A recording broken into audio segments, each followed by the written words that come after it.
السلام علیکم ناظرین، خبرنامے میں آپ کا خیر مقدم ہے۔ سب سے پہلے دیکھتے ہیں سرخیاں۔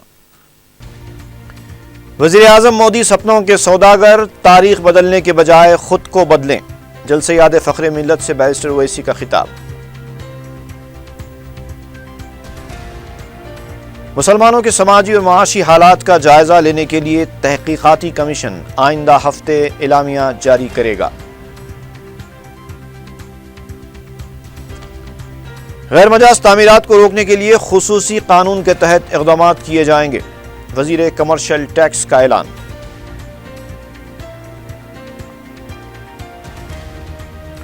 اور حج ہاؤس نامپلی میں حج کیمپ، انتظامات تقریباً مکمل۔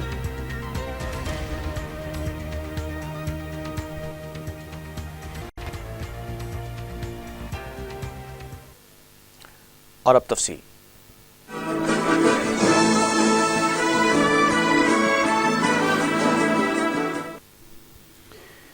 صدر مجلس بیرسٹر اسد الدین اویسی نے کہا ہے کہ وزیر اعظم نریندر مودی کو چاہیے کہ وہ تاریخ بدلنے کے بجائے خود کو بدلیں۔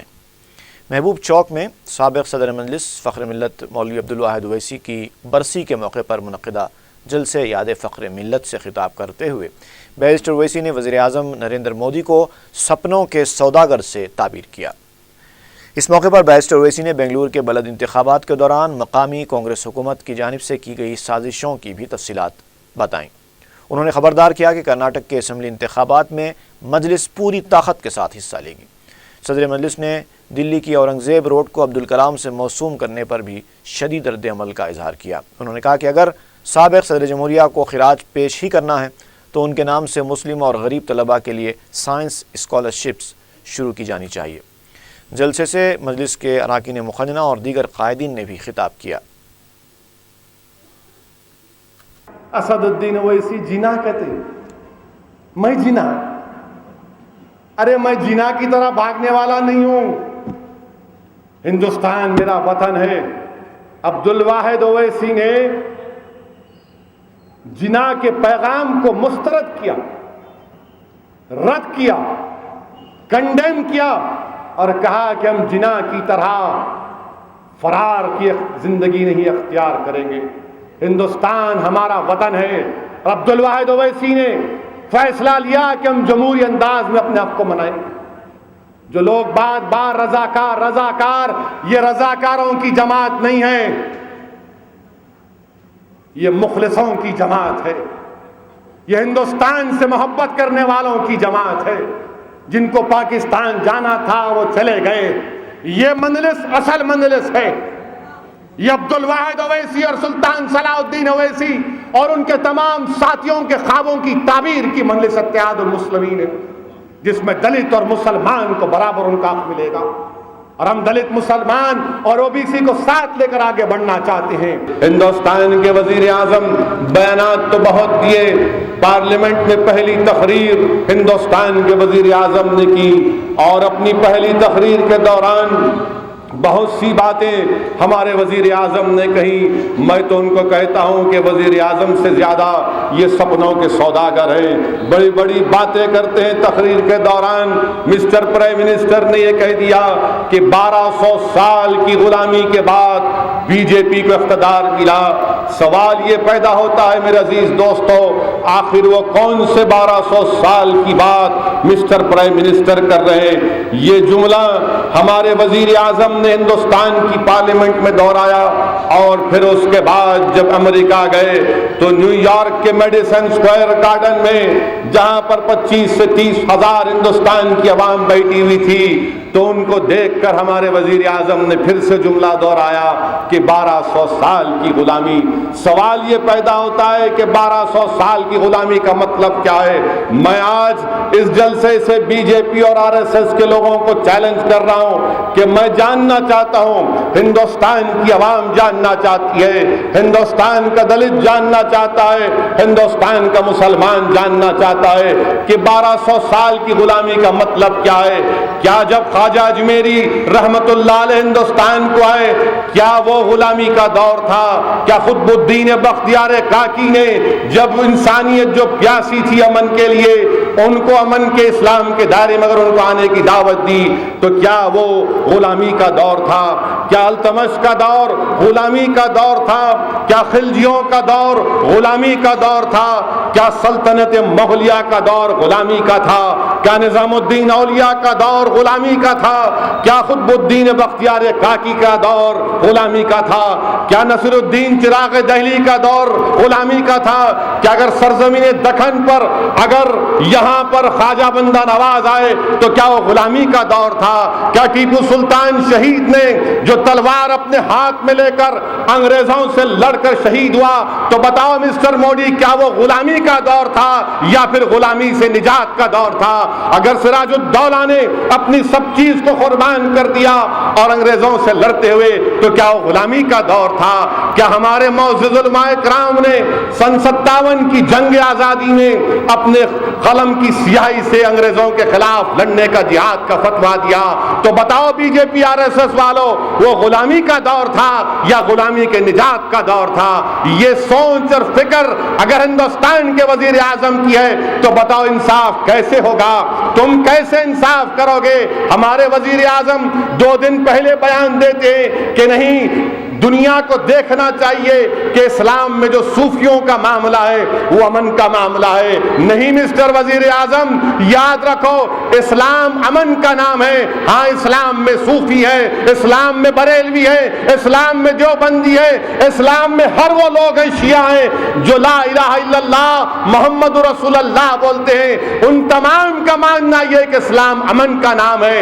آپ ہم کو دعوت مت دو، ہم کو تبلیغ مت دو، ہم آپ کو دعوت دے رہے ہیں کہ اسلام کا نام امن کا ہے۔ اگر آپ صوفیوں کے بارے میں جاننا چاہتے ہیں مسٹر پرائم منسٹر سن لو، تم میری زبان سے سن لو کہ صوفیوں کا مطلب کیا ہے۔ جنید بغدادی نے کہا کہ جو اپنی انانیت کو ختم کر دیا، جو اپنے نفس کو مار دیا، جو اللہ کے لیے زندہ ہے وہ صوفی ہے۔ یہ صوفیزم ہے مسٹر پرائم منسٹر۔ صوفیزم کا معنی تم کو سناتا ہوں وزیر اعظم، سن لو۔ جس ملک میں ہم نے 1000 سال حکمرانی کی، جہاں پر چپے چپے پر ہمارے اسلاف کی نشانیاں ہیں، یہاں پر ہم کرایہ دار یا تمہاری غلامی نہیں کریں گے، چاہے وہ غلامی کانگریس کی یا بی جے پی کی ہو، ہم یہاں پر مالک بن کر رہیں گے۔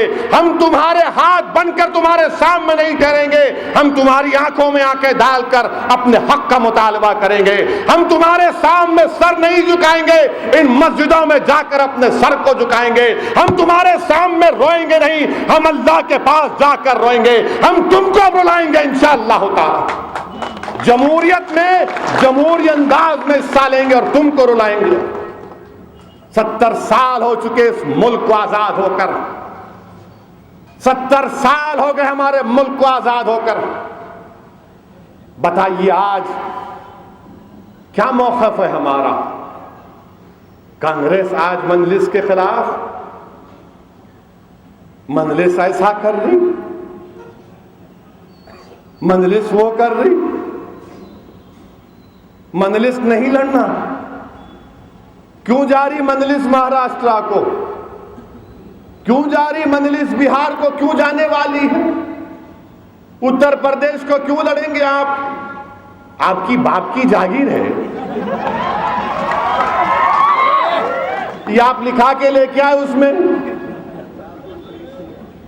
وہاں نہیں جانا یا نہیں جانا، ارے جان دل بولا جائیں گے۔ ہندوستان ہمارا ہے، ہم ہر جگہ جائیں گے، ہم ہر جگہ جائیں گے، اپنی زبان کھولیں گے۔ نہیں یہاں نہیں آنا، وہاں نہیں آنا، کیا آپ دھنگانا پکڑنے کو ٹھہریں گے اتر پردیش میں میرے واسطے؟ پکڑو دھنگانا، دولہے بھائی آئیں گے انشاءاللہ تعالی، اتر پردیش کو آئیں گے، مگر وہاں نہیں جانا، یہاں نہیں جانا۔ کیوں جا رہے، کیوں جا رہے؟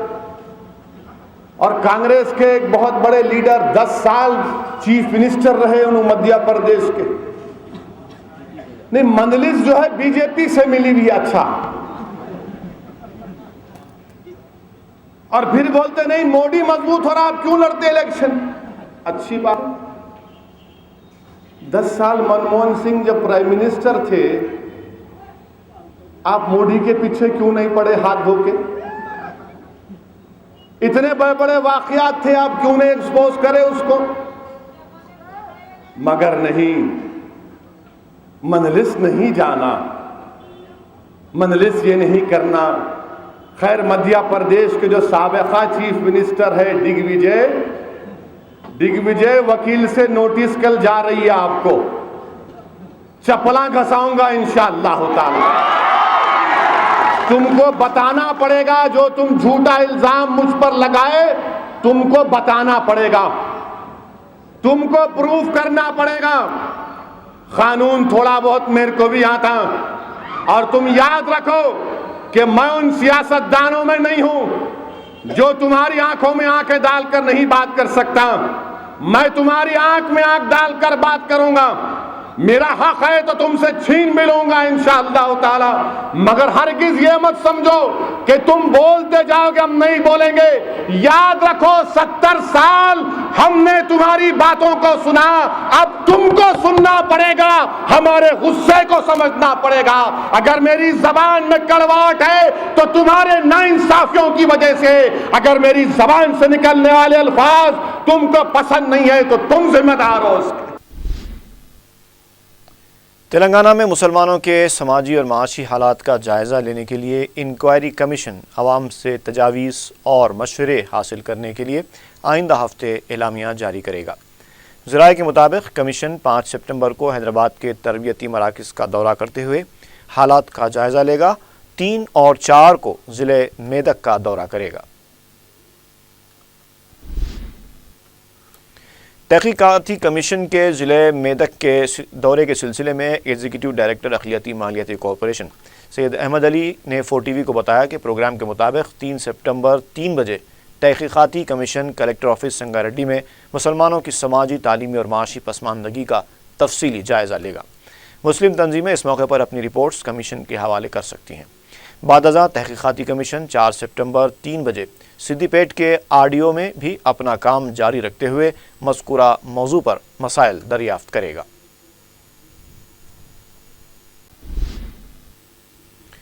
حج ہاؤس نامپلی میں حج کیمپ کے انتظامات تقریباً مکمل ہو چکے ہیں. مائنورٹی ویلفیئر کے ایڈیشنل انچارج TG ارونا نے حج ہاؤس پہنچ کر انتظامات کا جائزہ لیا. اس موقع پر 4TV سے خصوصی بات کرتے ہوئے انہوں نے کہا کہ وہ انتظامات سے مطمئن ہیں. انہوں نے کہا کہ یہ کیمپ مسلمانوں کے جذبات سے جڑا ہے اور انہیں یہ دیکھ کر کافی حیرت ہوئی ہے کہ کئی والنٹیئرز بلا معاوضہ عازمین حج کی خدمات انجام دے رہے ہیں. یہ اقدام قابل ستائش ہے. لگیج بیلٹ اور عازمین کے بیٹھنے کا ہال ایئر کنڈیشن رکھا گیا ہے. انہوں نے بتایا کہ تلنگانہ حکومت نے پہلی بار خصوصی اقدامات کرتے ہوئے حج ٹرمینل پر عازمین کو وداع کرنے کے لیے آنے والوں کے بیٹھنے کا خصوصی انتظام کیا ہے. اس موقع پر اسپیشل آفیسر حج کمیٹی پروفیسر S.A. شکور بھی موجود تھے. ارینجمنٹس جو بھی ہے ایئر انڈیا کے, کسٹمز کے, screening, air ticketing, everything they are going on very nicely. And I appreciate اتنے والنٹیئرس کام کر رہے, اپنے اتنے خوشی سے کام کر رہے.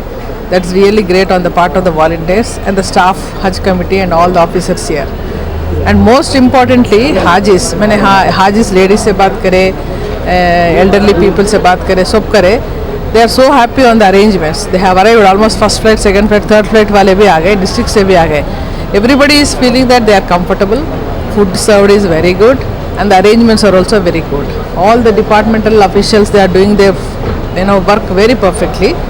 And I've seen the visas also coming, arranged systematically, and whatever things that has to be given from committee side, Hajj committee side, everything is organized very systematically. میم آپ نے حج ٹرمینل کا وزٹ کیا ہے؟ حج ٹرمینل پہ جو یہ first time اپنے پاس separate Hajj terminal. It is now a beautiful structure, air conditioned, and food arrangements, sections for Namaz, and other conveyor belt to be given separately for our people to the aircraft. وزیر commercial tax T. Srinivas Yadav نے بتایا ہے کہ مستقبل میں غیر مجاز تعمیرات کو روکنے کے لیے خصوصی قانون کے تحت اقدامات کیے جائیں گے. سیکریٹریٹ میں عظیم تر بلدیہ حیدرآباد اور ہمڈا کے عہدیداروں کے ساتھ اجلاس میں عہدیداروں سے کہا کہ حکومت تمام غیر مجاز تعمیرات کا جائزہ لیتے ہوئے اس کو باقاعدہ بنانے پر غور کر رہی ہے. گزشتہ 20 تا 30 سال کے اندر عظیم تر بلدیہ حیدرآباد میں بڑے پیمانے پر غیر مجاز تعمیرات ہوئی ہیں. اس پر کوئی توجہ نہیں دی گئی تھی. حکومت اس سمت میں عوام کو کوئی تکلیف نہ دیتے ہوئے غیر مجاز تعمیرات کو باقاعدہ بنائے گی، تاہم نالوں، جھیلوں اور تالابوں پر ہوئے غیر مجاز تعمیرات کے ساتھ حکومت کوئی سمجھوتا نہیں کرے گی۔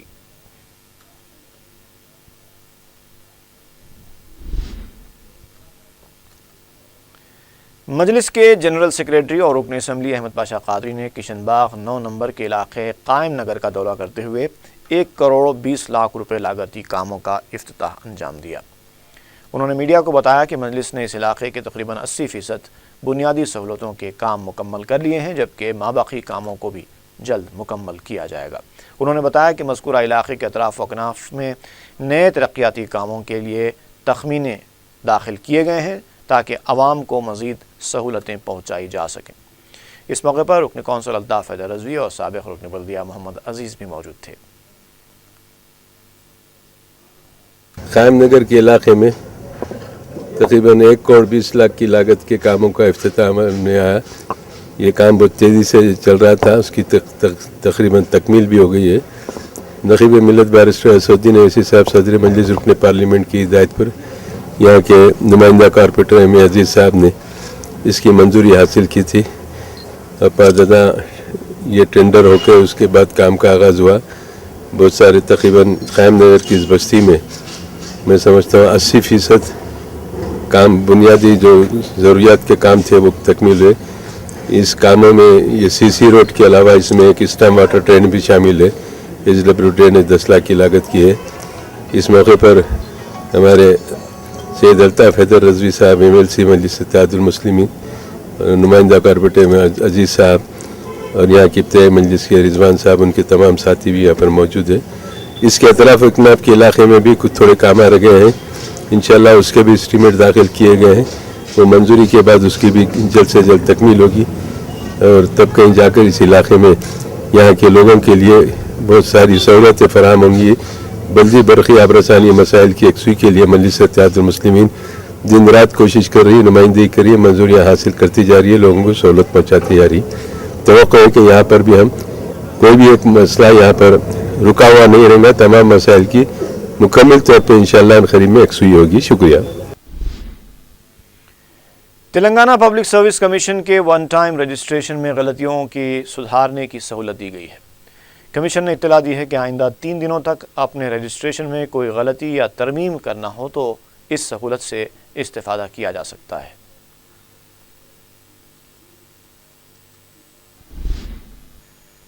ریاستی حکومت نے 3 IAS عہدیداروں کے تبادلوں کے احکام جاری کیے ہیں۔ ایم جگدیشور ریڈی کو محکمہ خواتین و اطفال کے سیکریٹری کے طور پر مقرر کیا گیا ہے۔ سنجے کمار کو کمشنر محکمہ سمکیات اور کے نرملا کو بلدی علاقوں میں غربت کے خاتمے کے مشن کی ڈائریکٹر بنایا گیا ہے۔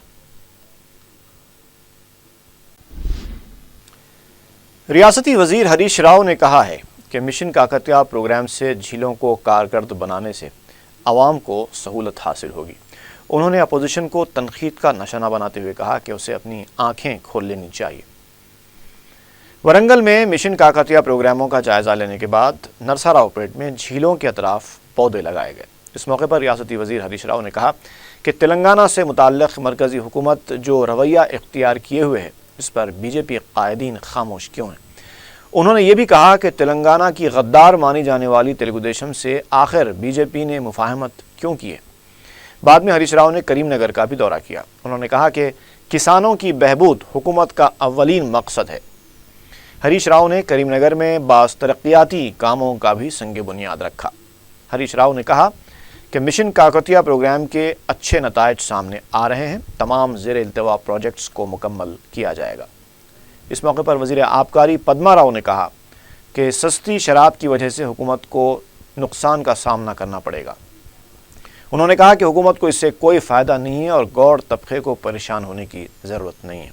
وزیر آبکاری نے کہا کہ اپوزیشن بالخصوص کانگریس اس مسئلے پر غیر ضروری واویلا مچا رہی ہے۔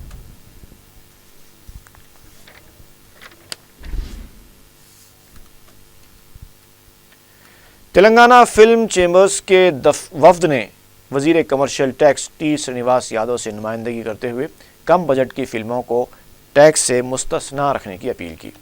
اس موقع پر میڈیا سے بات کرتے ہوئے وفد کے نمائندہ ہرش بابو نے کہا کہ عوامی مقامات پر مفت شوٹنگ کرنے کی اجازت دی جانی چاہیے۔ ان کا کہنا تھا کہ فلم ڈیولپمنٹ کارپوریشن کی اجازت حاصل کرنے کے بعد پولیس کی طرف سے کسی طرح کی رکاوٹ نہیں ہونی چاہیے۔ انہوں نے تمام سینما گھروں میں ٹکٹس کی فروخت کو کمپیوٹرائزڈ کرنے کا مطالبہ کیا اور فلم انسٹیٹیوٹ قائم کرنے کا مطالبہ کیا۔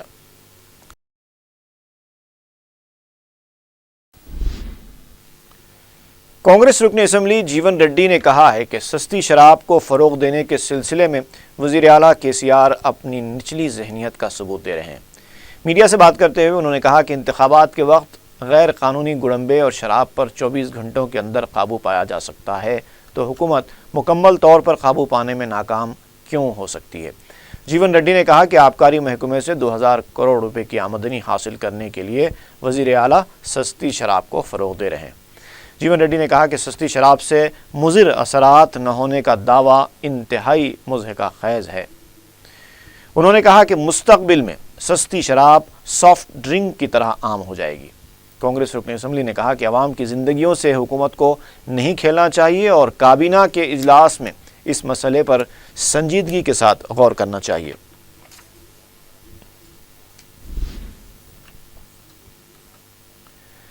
آندھرا پردیش اسمبلی اجلاس کے دوسرے دن بھی شورغل اور ہنگامہ آرائی کے مناظر دیکھے گئے۔ YSR کانگریس پارٹی اور حکمران تلگو دیشم کے ارکان کے درمیان نوک جھونک کے ساتھ تلخ الفاظ کا تبادلہ عمل میں آیا۔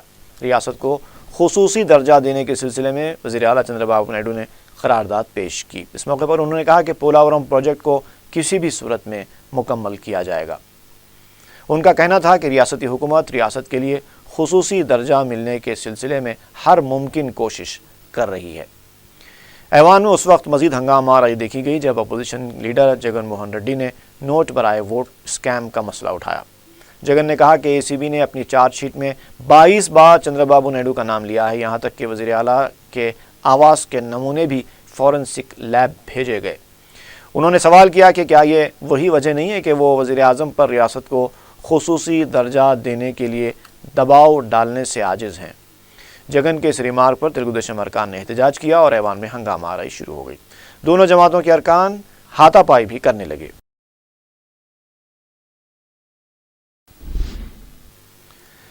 تلگو دیشم کے رکن پارلیمنٹ JC دیواکر ریڈی نے کہا ہے کہ اگر آندھرا پردیش کو خصوصی درجہ دلانے کے لیے استعفوں کی ضرورت پڑے تو وہ اور ان کے ساتھی 10 ارکان پارلیمنٹ استعفوں کے لیے بھی تیار ہیں، لیکن سچ یہ ہے کہ اگر خود وزیر اعلیٰ چندر بابو نائیڈو اور ریاست کے مرکزی وزراء بھی استعفیٰ دے دیں تو اس سے ریاست کو خصوصی درجہ نہیں ملنے والا۔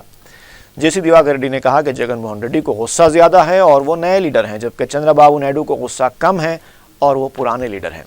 دیواکر ریڈی نے اس بات کی حمایت کی کہ آندھرا پردیش کو بہار کی طرح کا پیکیج ملنا چاہیے۔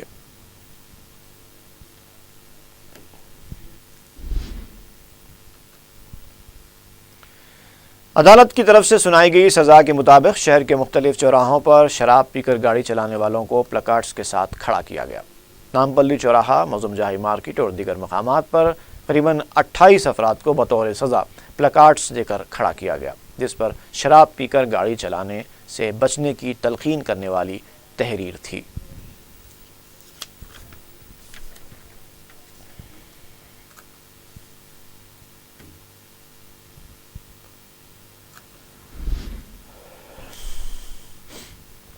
الوال کے ایک خانگی کالج میں لیکچرر کی جانب سے ناشائستہ سلوک کیے جانے پر طلباء نے احتجاج کیا۔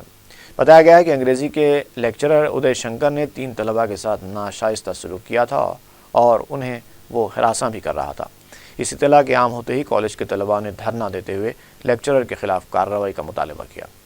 بعد میں پولیس نے مداخلت کی اور طلباء کو سمجھا بجھا کر احتجاج ختم کروا دیا۔ اطلاع ملی کہ پولیس نے لیکچرر کے خلاف کارروائی کی ہے۔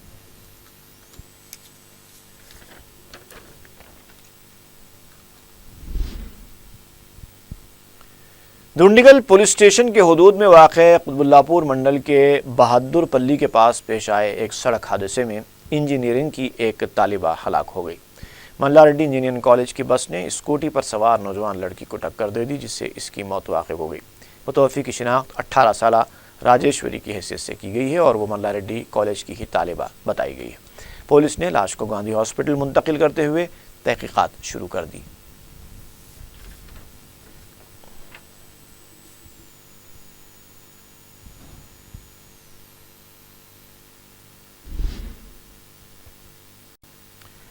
اور آخر میں سرخیاں ایک بار پھر۔ وزیر اعظم مودی سپنوں کے سوداگر، تاریخ بدلنے کے بجائے خود کو بدلیں۔ جلد سے یاد فخر ملت سے بیرسٹر اویسی کا خطاب۔ مسلمانوں کے سماجی و معاشی حالات کا جائزہ لینے کے لیے تحقیقاتی کمیشن آئندہ ہفتے اعلامیہ جاری کرے گا۔ غیر مجاز تعمیرات کو روکنے کے لیے خصوصی قانون کے تحت اقدامات کیے جائیں گے، وزیر کمرشل ٹیکس کا اعلان۔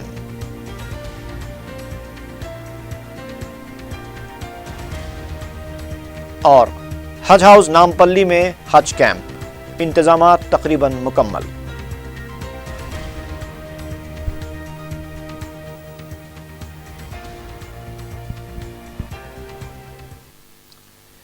خبرنامہ یہیں پر اختتام کو پہنچتا ہے۔ فی امان اللہ۔